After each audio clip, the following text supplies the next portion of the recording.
Assalamualaikum, salam keluarga Malaysia. Berita wilayah edisi Rabu 12 Oktober 2022 membawakan laporan terkini seluruh negara. Berikut paparan utama petang ini. SPRM sedia bilik gerakan di setiap negeri hadapi PRU 15. KKM laksana projek rintis pelabelan maklumat kalori.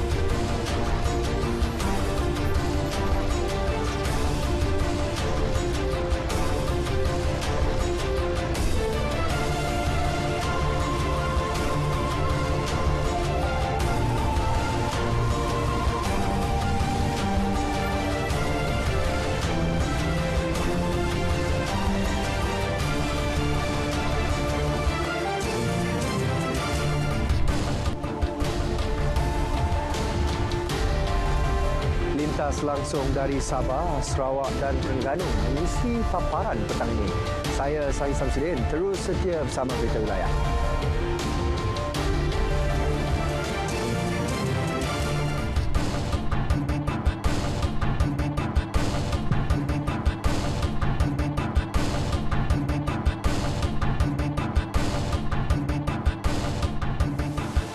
Suruhanjaya Pencegahan Rasuah Malaysia SPRM akan menyediakan bilik gerakan di setiap negeri bagi menghadapi pilihan raya umum ke-15. Menurut Timbalan Ketua Pesuruhjaya Pencegahan SPRM Datuk Seri Nur Azlan Muhammad Razali, bilik gerakan tersebut bagi membolehkan orang ramai menyalurkan maklumat serta aduan berkaitan perbuatan rasuah dan salah guna kuasa sepanjang berlangsungnya PRU 15. Pihaknya juga telah bersiap siaga dan akan bekerjasama dengan SPR atau PDRM. Jadi kalau ada apa-apa perkara yang melibatkan isu-isu rasuah berkaitan dengan pilihan raya ini, maka kita akan mengkoordinasikan tindakan-tindakan ini bersama dengan agensi-agensi yang berkaitan, iaitu bersama dengan SPR dan juga dengan PDRM. Dan itu bergantung kepada keadaan. Di pihak kami sendiri memang dah bersedia dan kita telah gerakkan pun lah. Walaupun kita belum dapat tahu lagi bila tarikh penamaan calon dan juga tarikh pilihan raya tu, tapi persediaan kami adalah kita telah ready. Beliau berkata demikian selepas merasmikan pertandingan akhir debat anti rasuah Institut Pengajian Tinggi Piala Ketua Pesuruhjaya SPRM 2022 dinilai. Pembubaran Dewan Undangan Negeri Don Perak masih dalam pertimbangan Sultan Perak, Sultan Nazrin Muizzuddin Shah. Perkara itu dimaklumkan oleh Menteri Besar Datuk Seri Sahrani Mohamad selepas beliau menghadap baginda di Istana Kinta Ipoh. Pada sesi menghadap tersebut, Paduka Seri Tuanku telah bertitah bahawa baginda mengambil maklum mengenai permohonan yang dikemukakan dan akan membuat pertimbangan yang sewajarnya. Oleh yang demikian, sebarang ketetapan mengenai permohonan pembubaran Dewan Undangan Negeri Perak akan diumumkan selepas Duli Yang Maha Mulia Tuanku berkenan membuat keputusan. Sementara itu, pembubaran DUN di 3 negeri pentadbiran PAS dijangka diketahui selepas mesyuarat PAS Pusat yang berlangsung di Ibu Negara esok. Ia melibatkan Terengganu, Kelantan dan Kedah. Naib Presiden PAS Datuk Seri Dr. Ahmad Samsuri Mokhtar berkata perkara itu akan diumumkan Setiausaha Agung Datuk Seri Taqiyuddin Hassan. Dan saya difahamkan perkara yang dibincangkan semalam akan dibawa ke mesyuarat jawatankuasa penuh PAS Pusat pada hari besok, sebelah pagi besok. Dan saya mendahului mesyuarat pula, jadi biar mesyuarat besok lah. Lepas mesyuarat besok, saya percaya mesti ada kenyataan lah. Sebelum ini, Terengganu memutuskan untuk tidak membubarkan DUN jika PRU 15 diadakan tahun ini. Kementerian Kesihatan KKM akan memulakan projek rintis pelabelan maklumat kalori dalam menu makanan di kafeteria atau restoran-restoran bermula awal tahun depan. Menurut Menterinya Khairy Jamaluddin, projek yang dijangka mengambil masa antara 6 bulan hingga setahun itu akan dimulakan di Putrajaya sebelum diperluaskan ke seluruh negara. Bahagian pemakanan KKM sedang mengenal pasti kafeteria dan restoran yang akan menyertai projek tersebut. Projek rintis ini dilaksanakan untuk kita membuat keputusan sama ada dasar pelabelan menu diwajibkan atau tidak. Sebab sekarang ini secara sukarela. Ada negara yang dah wajibkan dan kita pun dah tengok negara mana yang mewajibkan, apakah kesannya. Ada yang berjaya, ada yang kurang berjaya. Jadi kita buat projek rintis dulu dan kita tengok sama ada ini membawa kepada perubahan tingkah laku ataupun tidak. Selepas itu KKM ini kementerian yang evidence based, kita akan tengoklah dari segi data dan juga dari segi kejayaan polisi ini sebelum kita membuat keputusan berkenaan dengan dasar pelabelan wajib. Beliau terdahulu merasmikan seminar anti-obesity Putrajaya dan pelancaran modul program berat badan Trim and Fit bagi pelaksanaan di semua kementerian dan jabatan di Putrajaya. Kerajaan baharu yang akan dibentuk selepas PRU15 diharap terus melaksana dasar generasi penamat GEG yang dibawa Kementerian Kesihatan dan Rang Undang-Undang RUU Kawalan Produk Tembakau dan Merokok 2022. Menteri Kesihatan Khairy Jamaluddin juga berharap kerajaan baru tidak akan tunduk kepada syarikat tembakau dan syarikat yang terlibat dalam penjualan produk-produk merokok. Kita nak menjadi seorang Khairy juga akan terus menyokong dan mendesak pelaksanaan GEG biarpun tidak menjadi ahli parlimen selepas PRU15. Saya terus akan push supaya kerajaan yang baru nanti membawa rang undang-undang. Sebab saya rasa rang undang-undang ni dah baik ya. Mungkin pada awalnya ada sedikit cadangan untuk buat pindaan dan kita dah melalui proses bipartisan. Dan rang undang-undang ini sangat penting untuk masa depan negara Malaysia.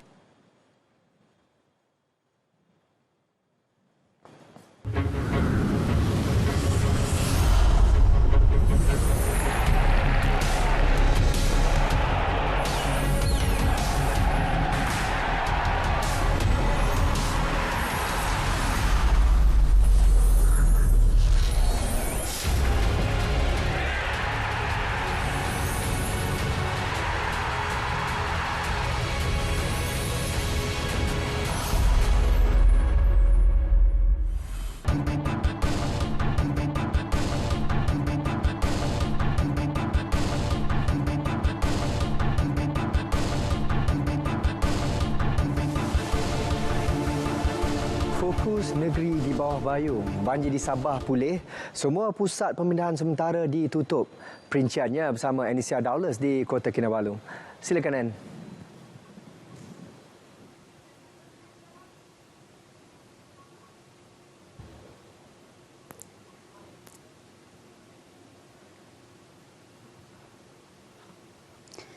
Ya, sahih.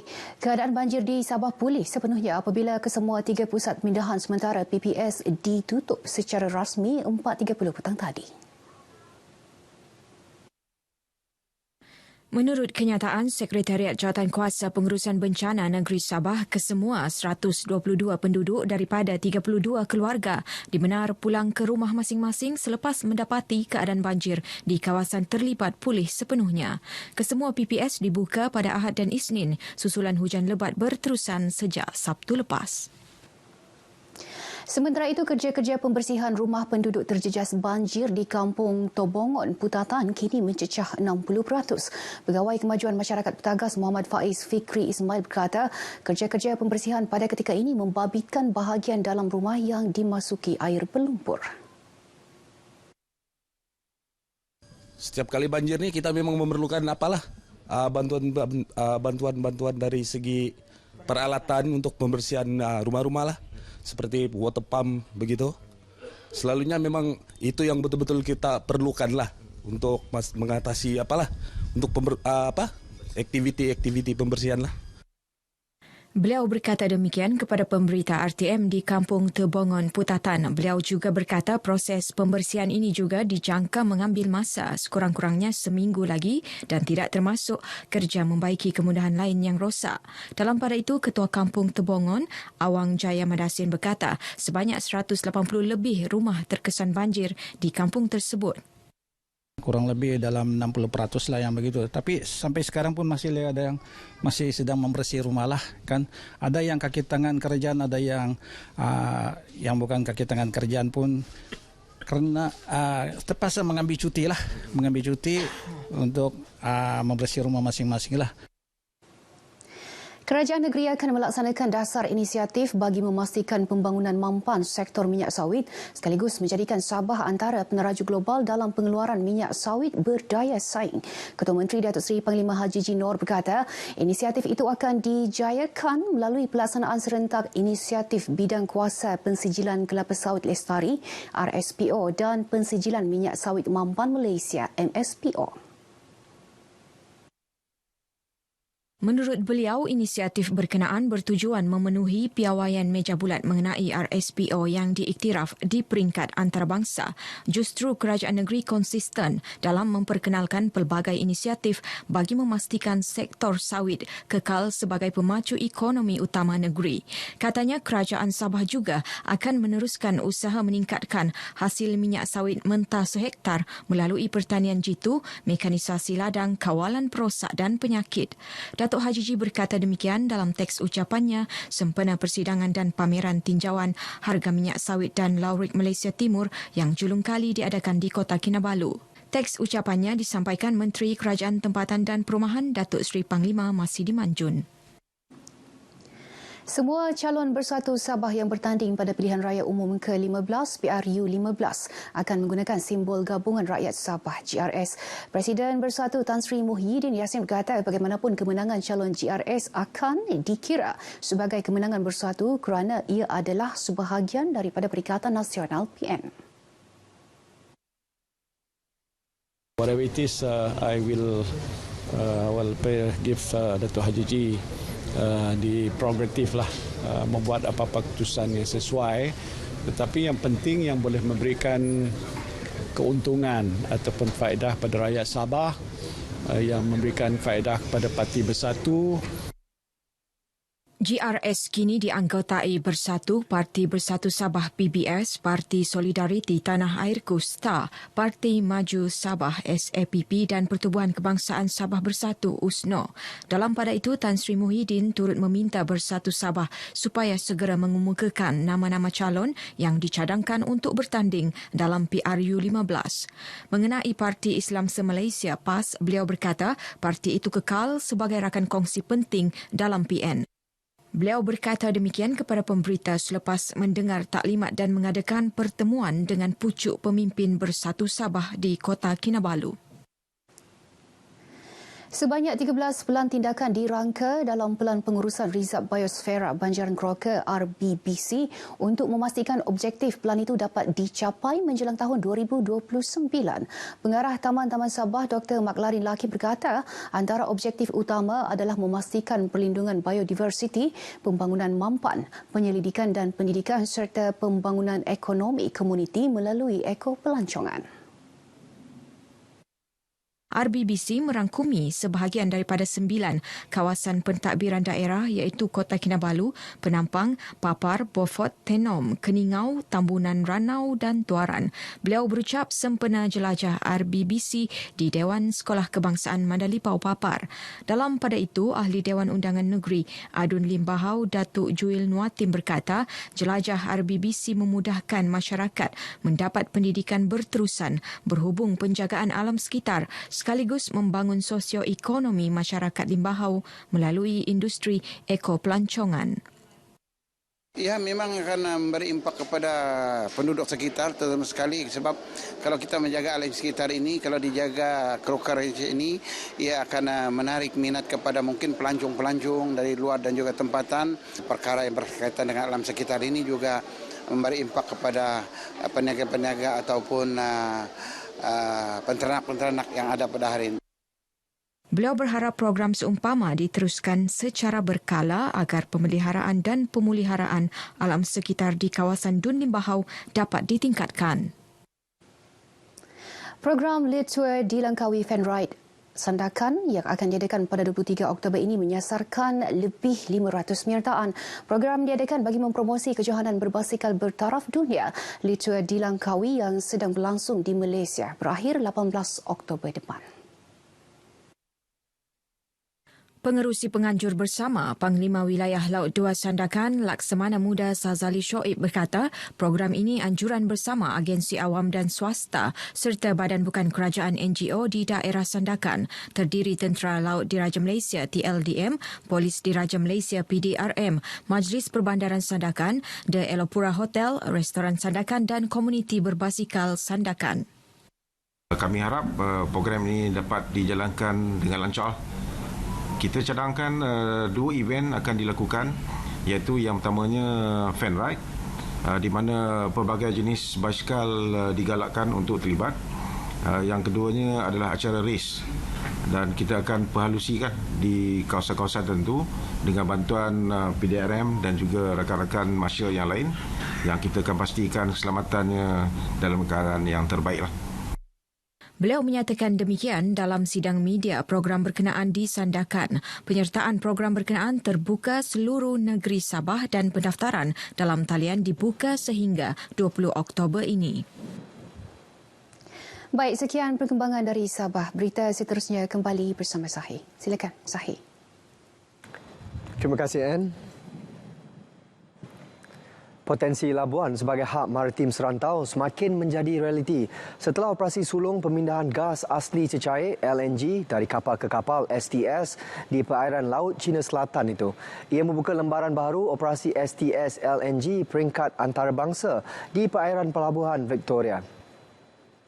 Jadi ini menampakkan bahawa dari segi tidak secara langsungnya ekonomi kita akan bertambah dan juga ini yang kita perlu pelbagaikan lagi supaya aktiviti oil and gas di Labuan ini menarik.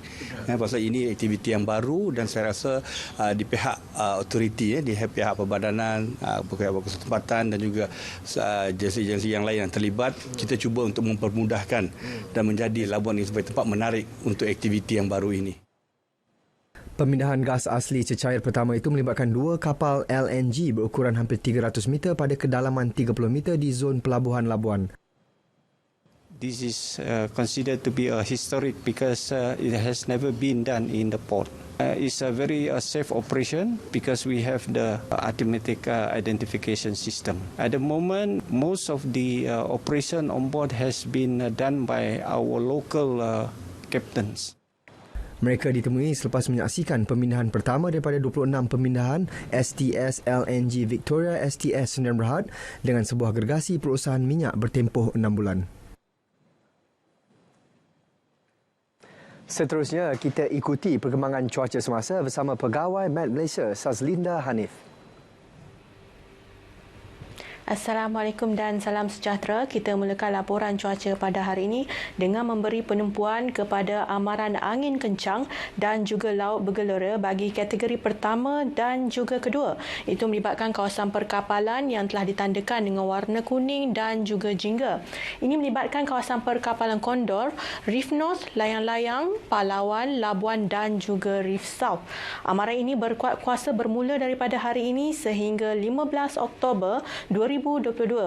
Harus diingatkan kepada orang ramai bahawa keadaan ini amatlah berbahaya bagi kesemua aktiviti laut, terutamanya bot-bot kecil, feri dan juga sebarang aktiviti menangkap ikan.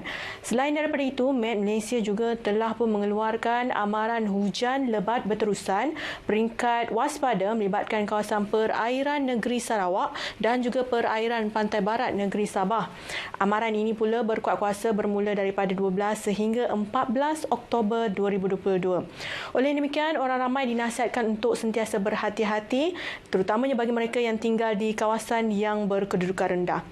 Baik, seterusnya kita lihat pula kepada paparan gema radar pada petang ini. Dilihat keadaan hujan masih lagi berlaku di 1-2 tempat, terutamanya di bahagian pedalaman Semenanjung Malaysia, melibatkan pedalaman negeri Perak, negeri Pahang, negeri Selangor dan juga pedalaman negeri Sembilan.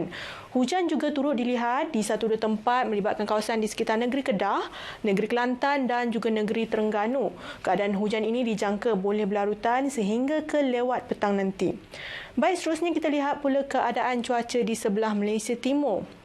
Di sini kita dapat lihat keadaan hujan lebat masih lagi sedang berlaku melibatkan kawasan barat, terutamanya di sekitar Kuching, negeri Sarawak. Manakala bagi negeri Sabah pula lebih tertumpu di bahagian pedalaman dan juga pantai barat negeri Sabah. Keadaan hujan ini pula dijangka boleh berlarutan sehingga ke awal malam nanti. Baiklah, sekian sahaja laporan cuaca daripada Met Malaysia buat masa kini. Sebelum kita berpisah, kita lihat dulu ramalan cuaca bagi bandar-bandar utama di seluruh Malaysia. Saya Linda Hanif. Assalamualaikum dan salam sejahtera.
Seterusnya kita ke Sarawak. Antara perkembangan dari Bumi Kenyalang hari ini mengenai persediaan hadapi monsun timur laut yang dijangka bermula pertengahan November. Untuk itu kita bersama Vanessa Mering. Silakan Vi. Ya, Sahih. Sebelum itu, kita ke perkembangan ini terlebih dahulu. Sarawak berada pada kedudukan yang baik untuk menarik pelaburan asing berkaitan potensi kuasa hidronya yang besar. Premier Sarawak, Datuk Patinggi Tan Sri Abang Johari Tunopeng berkata, kapasiti penjanaan tenaga boleh diperbaharui Sarawak telah memberi kelebihan dalam menarik pelabur asing berbanding pesaing serantau lain. Langkah ini juga katanya selari dengan dunia yang menghadapi krisis perubahan iklim ke arah tenaga boleh diperbaharui. Jelasnya penjanaan tenaga hidro Sarawak dengan jumlah kapasiti 3,452 megawatt yang membolehkan negeri menyediakan tarif paling kompetitif di rantau ini juga memberi kelebihan kepada pelabur. Datuk Patinggi Tan Sri Abang Johari berkata demikian pada majlis menandatangani memorandum persefahaman MOU antara pertama Ferro Alloy Sdn Bhd dan Kerajaan Sarawak bernilai $600 juta atau 2.8 bilion ringgit di Tokyo. MOU ini bagi mengembangkan kemudahan peleburan ferro alloy dan ferrosilikon sedia ada di Taman Perindustrian Samalaju di Bintulu, yang pertama daripada kemudahan sedemikian di Malaysia. Premier Sarawak dan anggota delegasinya terbang ke Ibu Negara Jepun pada Isnin lepas bagi lawatan kerja rasmi selama seminggu untuk mengambil bahagian dalam forum hidrogen yang dianjurkan oleh Kerajaan Metropolitan Tokyo. Forum yang dijadualkan pada petang ini bertajuk Time to Act ialah pergerakan perubahan iklim yang bertujuan meneroka penggunaan hidrogen yang lebih luas sebagai bahan api bukan fosil dan bebas pelepasan. Turut hadir Setiausaha Kerajaan Negeri Sarawak Datuk Seri Muhammad Abu Bakar Mazuki, Pengerusi Perbadanan Pembangunan Ekonomi Sarawak Tan Sri Datuk Ahmad Dr. Abdul Aziz Datuk Hussein dan Timbalan Ketua Perwakilan Kedutaan Malaysia Nur Azam Muhammad Idrus. Terdahulu, Datuk Patinggi Tan Sri Abang Johari menerima kunjungan hormat pengurusan sebuah lagi syarikat Jepun, Marubeni Corporation, yang memberi taklimat tentang operasi syarikat dan bidang yang berpotensi untuk bekerjasama dengan Sarawak. Jawatan Kuasa Pengurusan Bencana Negeri JPBN Sarawak mahu jawatan kuasa di peringkat bahagian dan daerah mempertingkat persiapan menghadapi kemungkinan kejadian banjir susulan monsun timur laut yang akan datang. Timbalan Premier Dato' Ahmad Douglas Ugahmbas yang juga pengerusi JPBN Sarawak berkata, ini termasuk memastikan stok bekalan makanan dan barangan keperluan asas lain yang mencukupi di pangkalan hadapan. Katanya jabatan berkaitan yang merupakan ahli JPBN harus mempersiapkan kemudahan dan tenaga manusia yang diperlukan. Datuk Ahmad Douglas berkata demikian selepas menghadiri taklimat mengenai situasi banjir di negeri ini bertempat di Wisma Bapa Malaysia Petrajaya Kuching. Pada masa yang sama, Datuk Ahmad Douglas yang juga Menteri Pembangunan Infrastruktur dan Pelabuhan berkata beliau telah mengarahkan Jabatan Kerja Raya memberi perhatian khusus kepada sebarang kemusnahan jalan yang berlaku dan jalan yang telah atau berkemungkinan boleh terputus akibat banjir. Sementara itu, Jabatan Meteorologi meramalkan hujan berterusan akan melanda beberapa bahagian di negeri ini bermula hari ini hingga Jumaat. Kawasan ini termasuk daerah Daro, Matu, Dalat dan Mukah dalam bahagian Mukah, bahagian Bintulu, daerah Subis, Beluru, Miri dan Marudi. Kawasan ini termasuk daerah Daro, Matu, Dalat dan Mukah dalam bahagian Mukah, bahagian Bintulu, daerah Subis, Beluru, Miri dan Marudi di bahagian Miri serta bahagian Limbang. Sehubungan itu, mereka yang tinggal berhampiran sungai diminta mengambil langkah berjaga-jaga. Pasukan Angkatan Pertahanan Awam Miri terus melaksanakan pemantauan di kawasan-kawasan terjejas banjir. Ia meliputi daerah Marudi, Subis, Telang Usan dan Beluru. Menurut Lieutenant Pertahanan Awam Mirwan Shah Masri, 2 pusat pemindahan sementara PPS yang masih aktif setakat ini. Ia adalah PPS Dewan Masyarakat Sepupuk Niah dan PPS Dewan Masyarakat Bekenu yang mula diaktifkan Isnin lepas. Selain itu, 645 pek bekalan makanan telah dihantar kepada penduduk terjejas semalam iaitu di Kampung Dagang Bekenu. Pihak IPM juga turut melakukan tinjauan dan pemantauan ke kawasan tanah runtuh, tanah mendap dan tanah susur berikutan laporan pada Ahad lepas yang melibatkan 14 buah kampung di daerah Subis. Ke arah itu, beliau menasihati penduduk supaya sentiasa peka dan berjaga-jaga serta mematuhi arahan pihak berkuasa sekiranya diarahkan berpindah demi untuk keselamatan. Sementara itu, Pesuruhjaya Polis Sarawak Datuk Muhammad Azman Sapri hari ini turun padang memantau keadaan banjir di bahagian itu. Antara kawasan terjejas banjir yang dilawat beliau ialah di daerah Subis termasuk Balai Polis Bekenu. Seterusnya, Datuk Muhammad Azman Sapri melawat ke pusat pemindahan sementara PPS Dewan Masyarakat Bekenu termasuk kawasan jalan tanah runtuh di Jalan Beraya Kejapil. Beliau menasihatkan orang ramai agar berhati-hati dengan kejadian tanah runtuh di sekitar mereka. Polis memberkas 2 daripada 3 suspek yang terlibat dalam kejadian samun di sebuah premis menjual barangan dan produk seramik dari China di kawasan Stutong Kuching yang berlaku baru-baru ini. Ketua Polis Daerah Kuching ACP Ashman Bajah memberitahu 2 suspek lelaki tempatan terbabit ditahan sehari selepas kejadian itu. Suspek berumur 20 dan 46 tahun terbabit mempunyai 4 rekod lampau melibatkan kes dadah dan tipu. Semasa tangkapan dibuat, polis turut merampas kenderaan serta pakaian suspek. Beliau mendedahkan kedua-dua suspek direman sehingga Isnin depan. Dalam kenyataannya, CP Ashmon berkata suspek yang masih bebas sedang giat dikesan. Katanya kertas siasatan telah dibuka di bawah Seksyen 395 Palang 397 Kanun Keseksaan yang memperuntukkan hukuman penjara selama tempoh yang boleh sampai 20 tahun dan hendaklah dikenakan sebat. Dengan itu, sekian berita dari Sarawak. Kita kembali bersama Sahi di Angkasa Puri. Silakan. Terima kasih, Vi.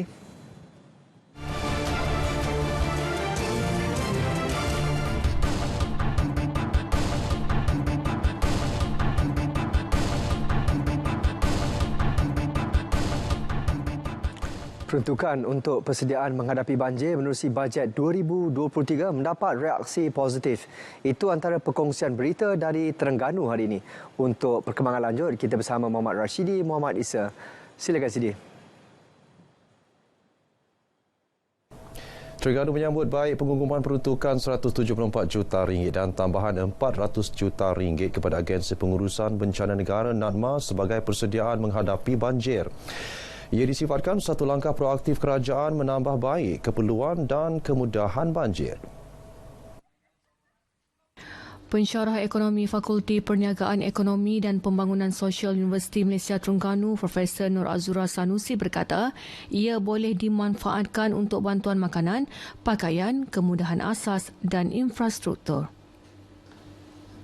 Ini adalah satu yang positif, sesuatu yang baik sebagai persediaan awal. Juga melibatkan kepada yang melibatkan infrastruktur lah.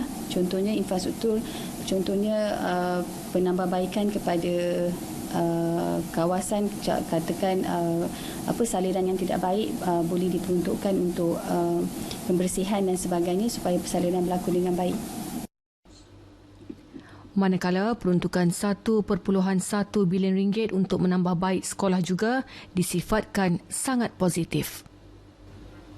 Penambahbaikan sekolah sangat penting, di mana kita mesti menyediakan satu persekitaran tempat pembelajaran yang komprehensif, yang selesa, dan dalam masa yang sama kita juga boleh menuju ke arah menerapkan elemen-elemen inovasi dan juga pengkomersialan untuk masa akan datang bermula dengan peringkat sekolah, khususnya sekolah rendah lagi. 2,779 anggota Pertahanan Awam Malaysia, APM, Polis Diraja Malaysia, PDRM, Jabatan Bomba dan Penyelamat Malaysia dan lain-lain agensi bersiap sedia menghadapi banjir di Terengganu kali ini. Manakala 580 pusat pemindahan sementara di seluruh negeri sedia untuk menempatkan penduduk terjejas banjir. Selain persediaan, pihak agensi penduduk turut diingatkan bersedia menghadapi musim tengkujuh. Pengarah APM Terengganu, Lieutenant Colonel Pertahanan Awam Muhammad Rosman Abdullah mengingatkan orang ramai yang tinggal di kawasan berisiko menyediakan ready to go bag. Ia inisiatif pengurangan risiko bencana dan persediaan awal berdepan musibah banjir. Setiap rumah ada beg kecemasan. Beg kecemasan ni boleh kita letakkan dokumen-dokumen penting, kad pengenalan, sedikit wang tunai, sedikit makanan asas untuk kita bawa apabila berlakunya bencana. Dan beg kecemasan ataupun beg ready to go ni hendaklah diletakkan di tempat yang mudah dicapai agar sekiranya diminta kita untuk berpindah, kita boleh mencapai beg tersebut dan berpindah segera. Jabatan Kebajikan Masyarakat Negeri telah mengagihkan barangan keperluan asas dan bekalan makanan ke pengkalan hadapan dan depo mini di seluruh negeri. Proses pengagihan kepada 149 pengkalan hadapan dan 17 depo mini dilakukan secara berperingkat mulai awal bulan ini.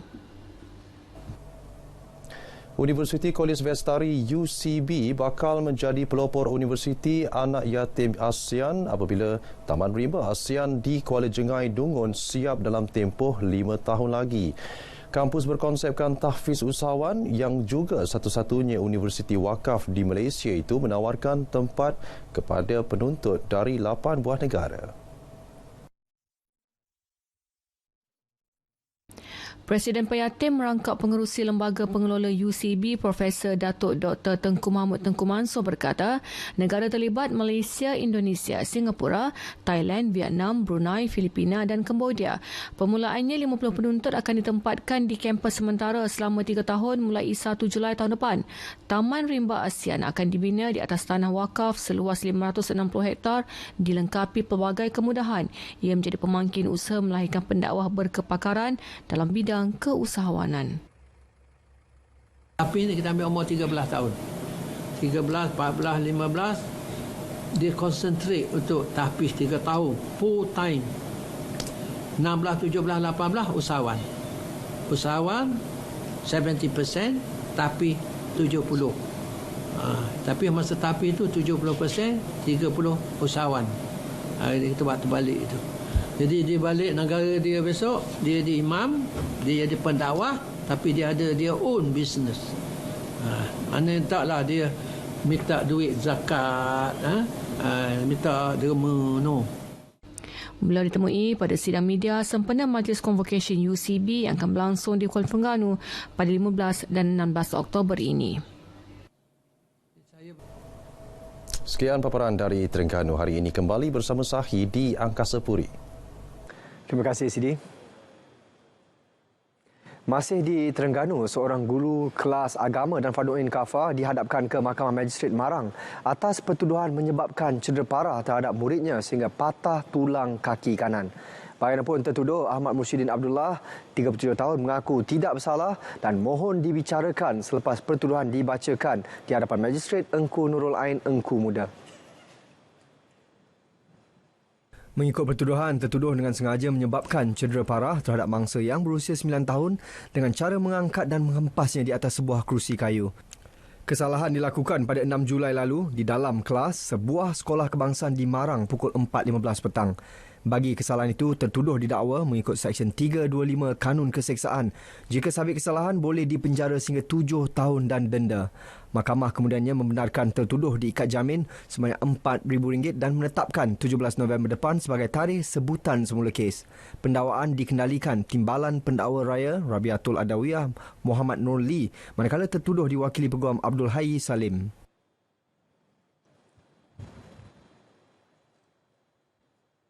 Lebih RM2 juta diperuntukkan bagi kerja baik pulih dan naik taraf jalan, termasuk membina jambatan bermula dari simpang Pos Simpur sehingga ke Pos Gop Gua Musang.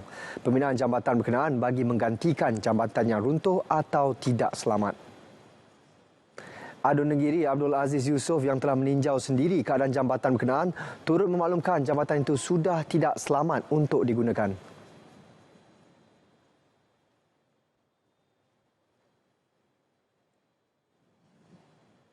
Projek ini sedang berjalan, kontraktor telah pun masuk untuk kita membina 7 buah jambatan. Bila kita membina 7 buah jambatan ini, tidak ada lagi masalah jambatan yang rosak, runtuh sebagaimana yang kita hadapi hari ini.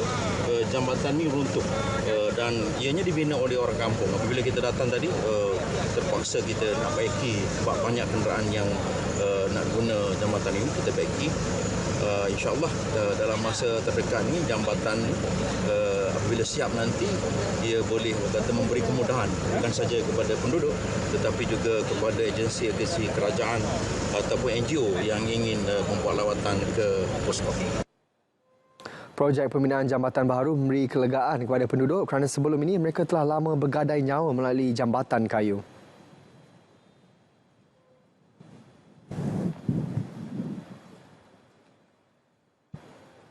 Perasaan kita kira macam sekarang lah kira nak saya pun macam kira dekat nak senang sikit lah, gembira lah. Maknanya sekarang ni kira tak boleh keluar lah, sangat susah daripada ni Gawin sehingga Pusgop memang lebih teruk kerana jalan kira tak dapat tak boleh elak kerana banjir hujan kuat dan bermasalah jalan kami. Kita orang kampung pun kira nak sungguh lah jalan. Kena ujian satu, tanah tu sepak berpung, dekat sana dia mati dah rotoh. Nak kecil kan terbok ni. Mungkin lepas tak lepas hari ni, kita tak lepas ingat. Itu aja lah. Tahu je. Ini mungkin kurang tak. Mungkin boleh juga keluar. Nak keluar boleh.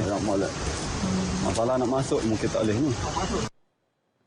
Lebih 1,000 penduduk orang asli yang tinggal di Pos Simpur dan Pos Gop bakal mendapat manfaat pembinaan jambatan.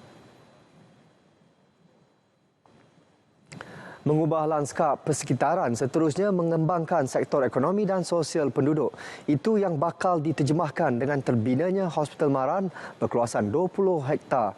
Hospital tersebut akan memberi tumpuan terhadap rawatan penyakit berjangkit dan merupakan yang pertama di zon Pantai Timur. Laporan wartawan Nur Khairul Bariah Omar.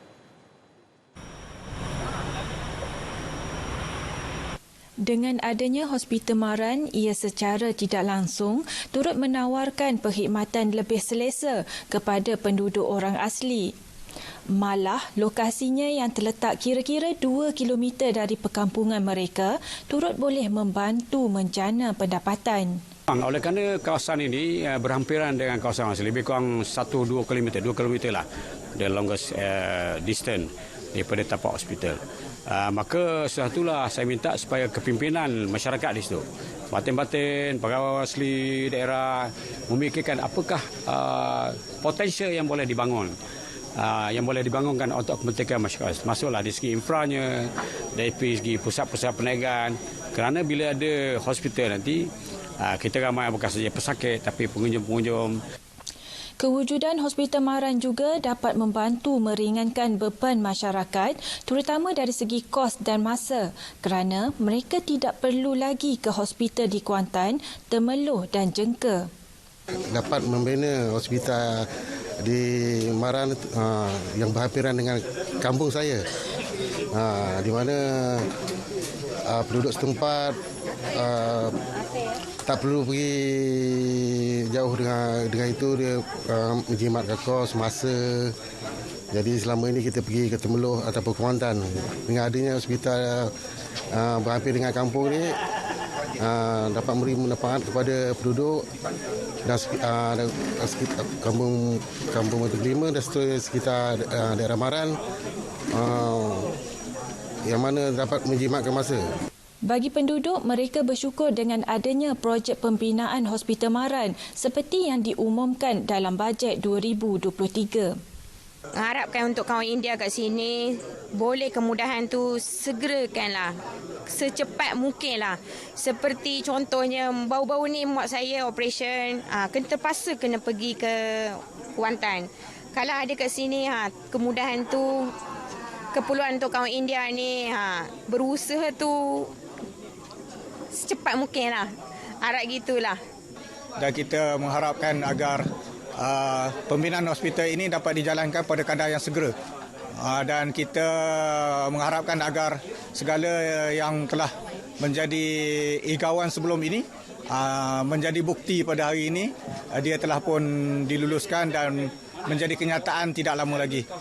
Pembinaan hospital di Maran melibatkan kos sebanyak RM350 juta dan dijangka dibina pada tahun hadapan dengan kapasiti 76 katil. Penduduk di sekitar Maran mampu menarik nafas lega dengan rancangan pembinaan hospital Maran ini. Diharapkan dengan pembinaan hospital ini dapat dimanfaatkan sepenuhnya lebih 138,000 penduduk di sekitar Maran. Nur Khairul Bari Omar, RTM.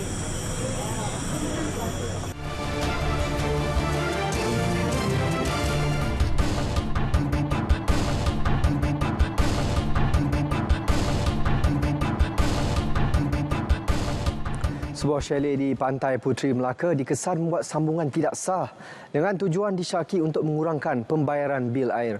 Ia hasil pemeriksaan Suruhanjaya Perkhidmatan Air Negara SPAN dan Syarikat Air Melaka Berhad SAMB. Chalet terbabit dikenakan notis di bawah Seksyen 123-1 Akta Industri Perkhidmatan Air 2006 dalam kurungan Akta 655 yang boleh dikenakan denda RM100,000 atau penjara setahun jika sabit kesalahan. Menurut pengarah penguatkuasa SPAN, Ainul Yusman Muhammad Yusof, tindakan diambil selepas bacaan meter air mencurigakan dan tidak tepat dengan penggunaannya di seluruh premis.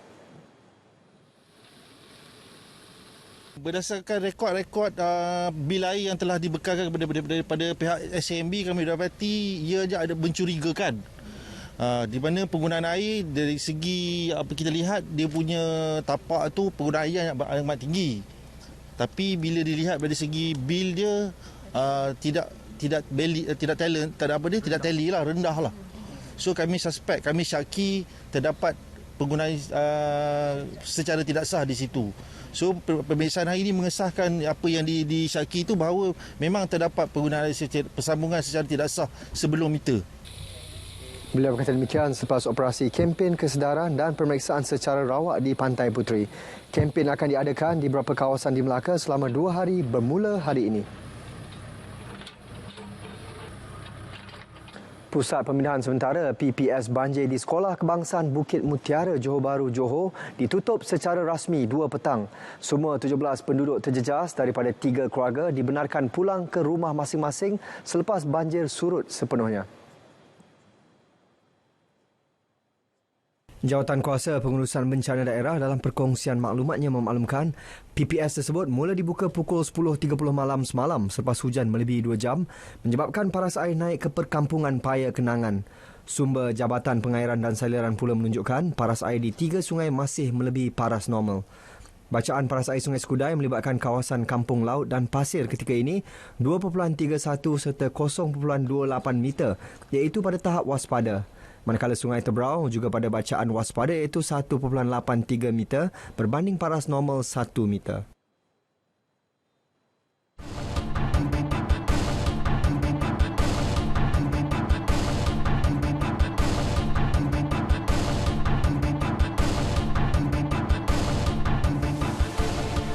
Lebih 3,500 daripada 5,139 anggota polis kontingen Kedah bakal ditugaskan sepanjang pilihan raya umum ke-15. Ketua Polisnya Datuk Wan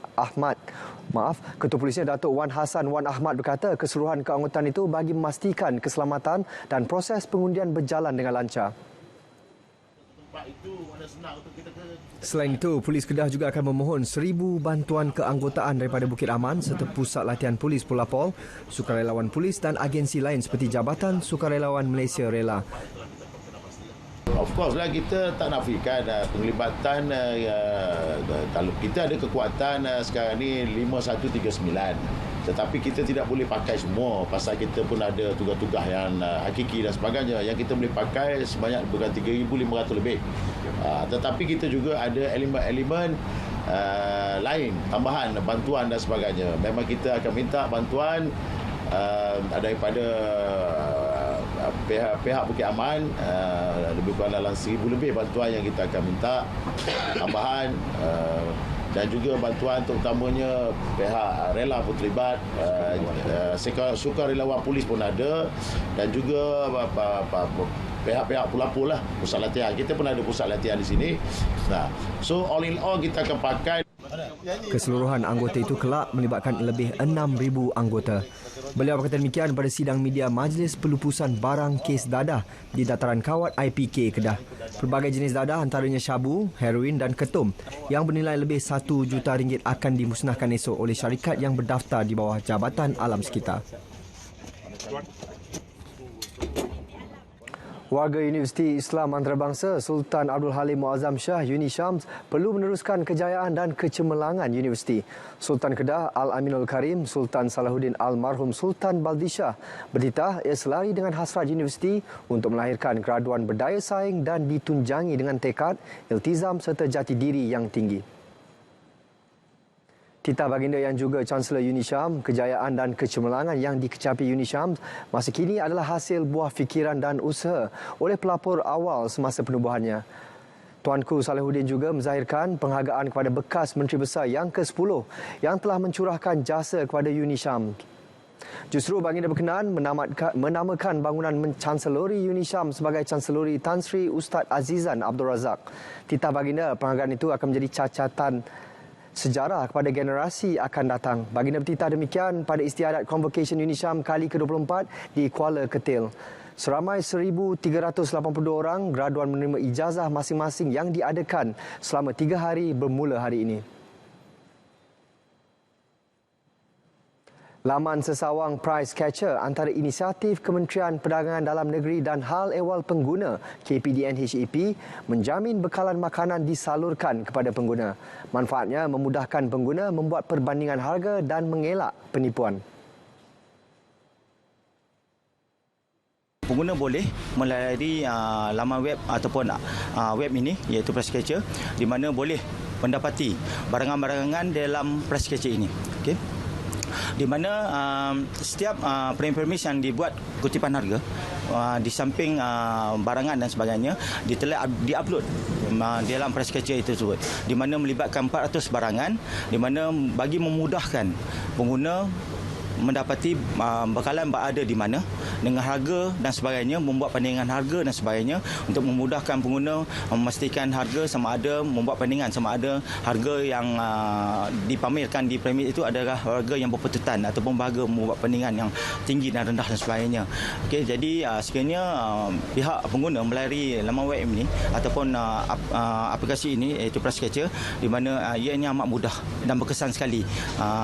Jadi ambillah kesempatan, pengguna mengambil kesempatan untuk melalui Price Catcher ini. Bagi aspek fizikal, pemantauan harga barang dilakukan setiap hari melibatkan 6 pasar awam utama dan 12 pasar raya di seluruh Perlis.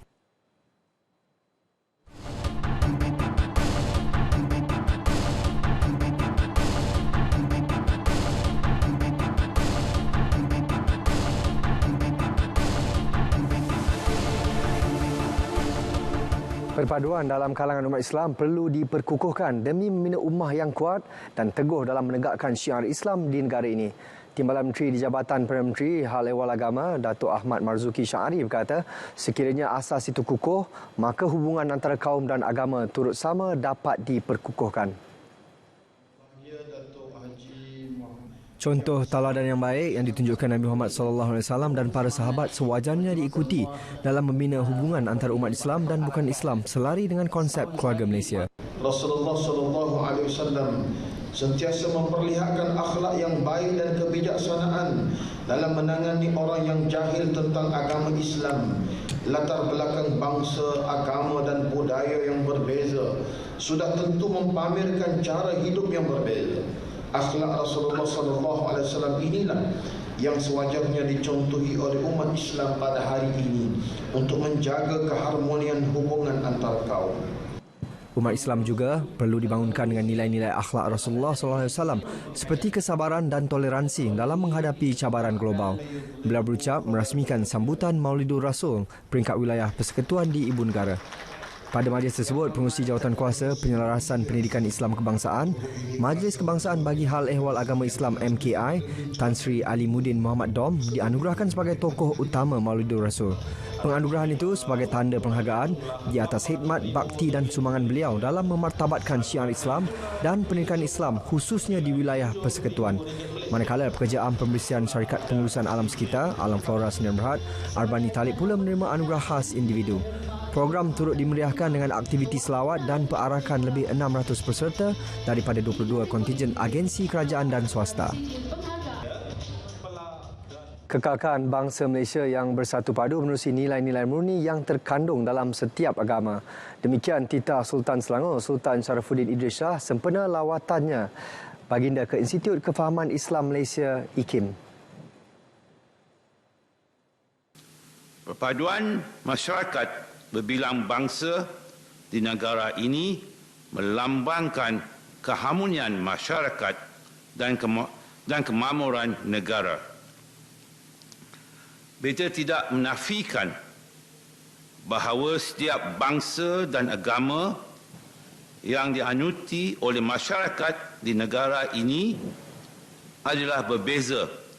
Namun begitu, sikap menghormati dan toleransi adalah sangat penting dalam menyantuni perbezaan ini. Hadir sama Menteri di Jabatan Perdana Menteri Hal Ehwal Agama Datuk Idris Ahmad dan Pengerusi IKIM Profesor Emeritus Tan Sri Dr. Kamal Hassan. Sementara itu, Profesor Emeritus Tan Sri Dr. Kamal yang ditemui meluahkan rasa syukur atas lawatan rasmi Sultan Selangor selepas kunjungan pertama baginda 18 tahun lalu.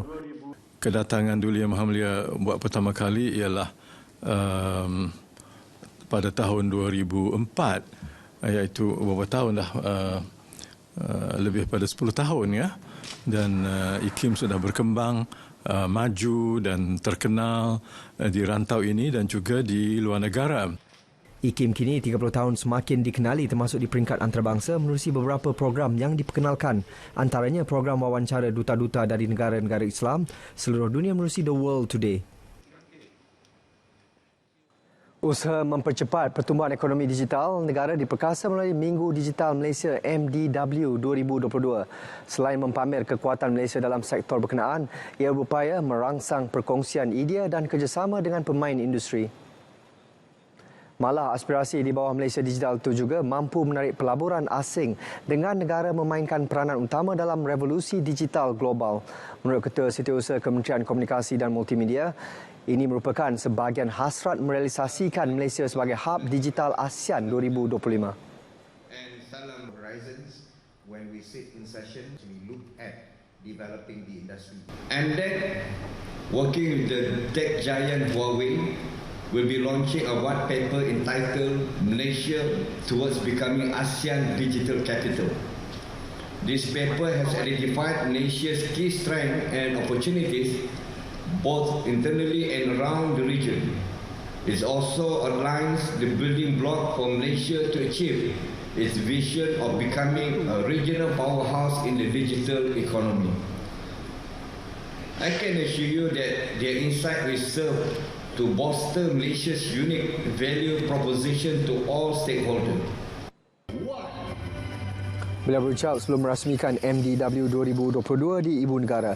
Acara yang berlangsung bermula semalam hingga Jumaat ini menampilkan pelbagai pemain utama industri dan pakar teknologi digital terkemuka.